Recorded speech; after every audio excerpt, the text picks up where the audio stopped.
Hello and welcome back, everyone, to our Rocket Rabbit commentary over Omega Ruby Randomizer. And in this episode, we are returning back into Seafloor Cavern after having successfully picked up a Pokemon that can use Strength, right? Strength.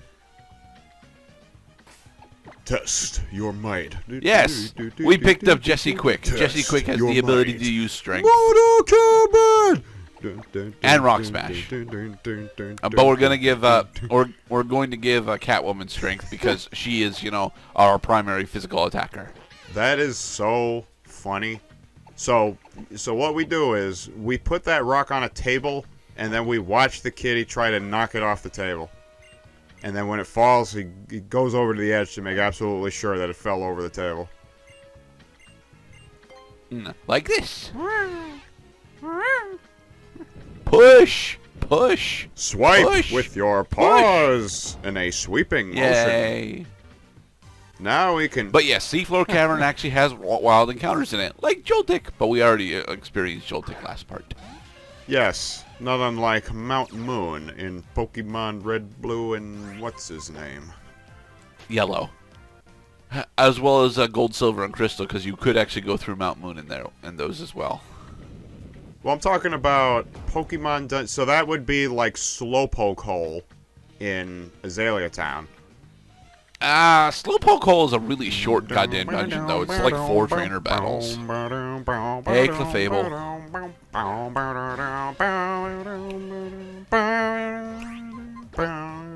So which of the Syndicate teams do you think is the most relatable? Most relatable? Okay, so I don't understand the question. What do you mean by relatable?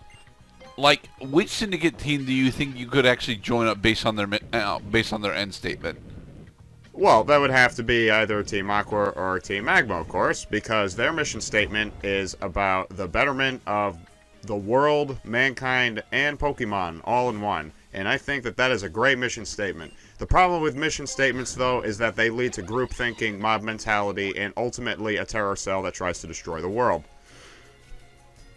I think you're misremembering what their mission statement for each team actually is, dude. Magma and Aqua are diametrically opposed because you can't have more land without having less ocean, and vice versa.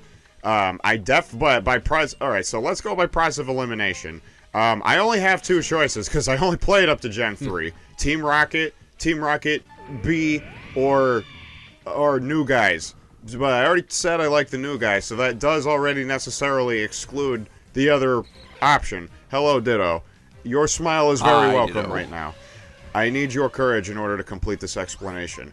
That Team Rocket is actually more geared towards explicit criminal activities like theft, running numbers,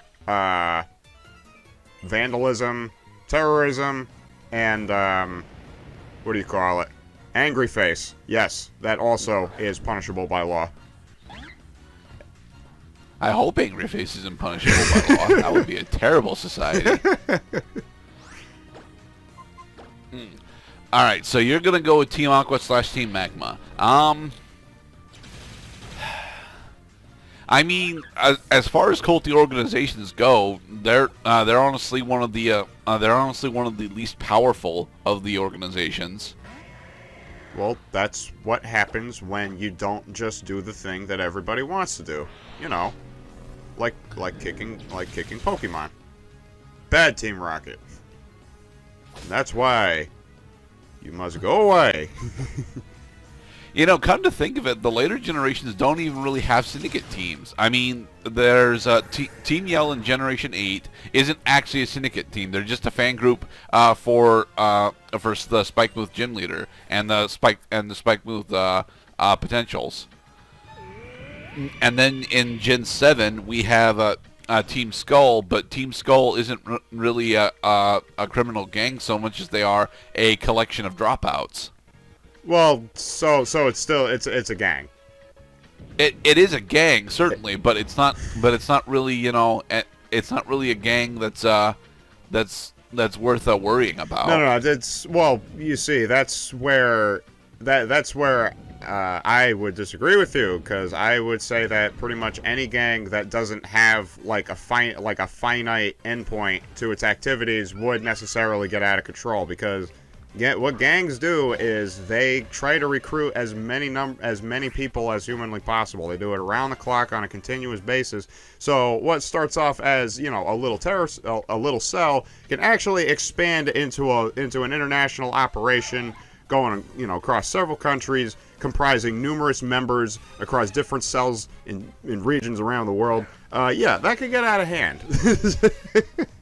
I mean, it can, but given the state that we actually see Team Yell and Team Skull in, it's not really like they actually are a significant threat. I mean, Team Skull is only a threat because they have backing from the Aether Foundation, and the Aether Foundation is not recognized as an evil organization. They just have evil heads.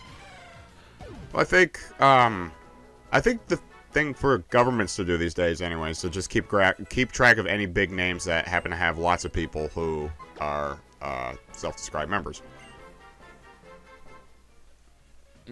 Don't worry, guys. We're almost to Maxi. We're almost there. I mean, we're talking about syndicates because syndicates have been in the Pokemon series since the very beginning. They were in the anime. You learn to love them. You learn that this is the world they live in. The Pokemon trainers have to deal with them. This is the world we live in, whoa. These are the kids we're giving, whoa. So let's on and shine and walk into. Here we are, the confrontation between Archie and Maxi, and we are late.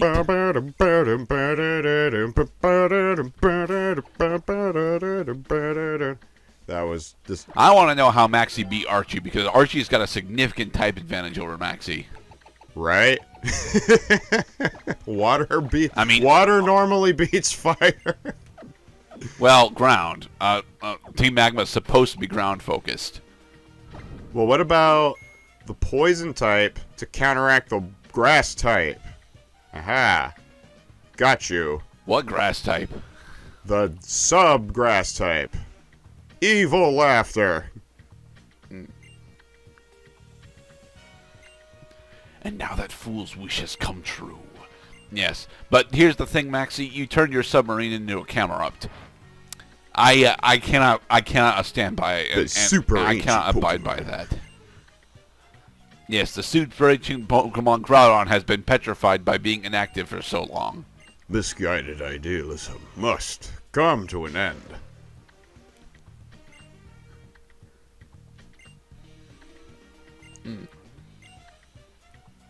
Of course I know other people have access to Mega Evolution. Other people have been giving me my Mega Stones.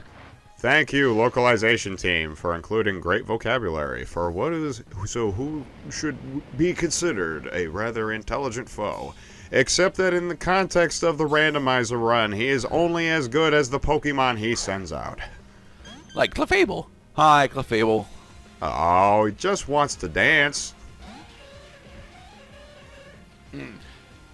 All right, so I have this sneaking suspicion that actually that Maxi specifically, that this fight with Maxi was supposed to happen slightly later. Rock slide. Than it does now. Specifically because Maxi is a bit higher level than he would be if I don't know. I am partially out of it today, guys. I'm sorry. So we're on the road to the 8th gym. The end of the game is near. We should be getting used to seeing Pokemon levels in the high 30s, low 40s, because I believe the 8th gym leader uses Zootopolis. level 45 Pokemon is the cap that he reaches, which is why the minimum level you see in the Elite Four is level 46. Hey, he's got a Doduo. It's a Duodenum. And it's a Dark-type Doduo. Oh, dear. That knows. And it knocked us out with Thunder Punch. Congratulations! You took the Thunder Punch! I don't even have hands! Alright, Catwoman, start the sweeping process with Power-Up Punch. Power-Up Punch, because I'm not entirely sure if I've actually described it yet, is a fighting-type move that that after it is successfully used, increases your attack power by 1 stage. But it is able to do it until your attack stat is actually maxed out. So it's one of the best ways to set up a sweeper is give them power up punch, and then just hit power up punch on enemies upwards of 6 times, and then you have maxed out attack. I see that. And each time you do it, because it's a physical attack, you get slightly more powerful. Gravity. Yes, gravity. Gravity intensified. Relative to what, though? Relative to the normal gravity. The science fails me. I just must have faith in my Pokemon's magical, stupid abilities. We're not giving Ivy Brave Bird specifically because she already has acrobatics, and Brave Bird does some pretty significant recoil damage. Krabby would normally be his ace. Oh, look, it even has forewarned. Yeah, I was going to say, this is quite a... yeah, right, Mega Camerupt. I do remember Camerupt being a returning Pokemon of fear-mongering in this game. That's the thing. I honestly think that Sapphire is probably the harder game, simply because Archie has got, Mega Sharpedo, and Mega Sharpedo is a legitimate threat. Mega Camerupt does not. Just hit him with Surf and he dies. I am pleased to see we have broken the stability of Maxie. Now he has gone totally insane. He believes that he has won, but he actually lost. His inability to hold this simple contradiction in check has caused his mind to collapse. My ideals will not be shaken. My dream for the world's next stage. Now I will stop you. Hi, Tabitha. Maxie, please, wait, hold on. I gotta catch my breath. Hold on. You are so out of shape. Such a sad development, indeed. Yeah, Maxie is so far gone that he thinks that Tabitha is actually betraying him. He's not. Tabitha is just saying, dude, this isn't gonna do what we think it's gonna do. Oh, jeez, now you really done it now.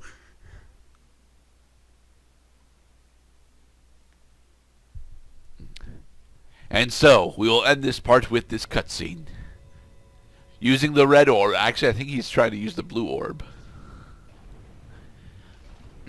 He awakens the Groudon from its long sleep. Hi, Groudon. Dramatic music. Hello? Hello? Oh, look, a ceiling. Let's fix that. Whoosh. Let's fix that.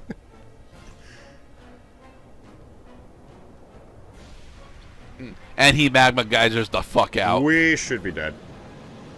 Yes. We should probably be dead. Yes. Because as it was rising up, it was pulling slags of lava with it. And these chaotic droplets of intensely hot nickel, iron, and other really hot liquid elements that are not supposed to be liquid at room temperature are advancing on Sootopolis. and have completely destroyed their faces.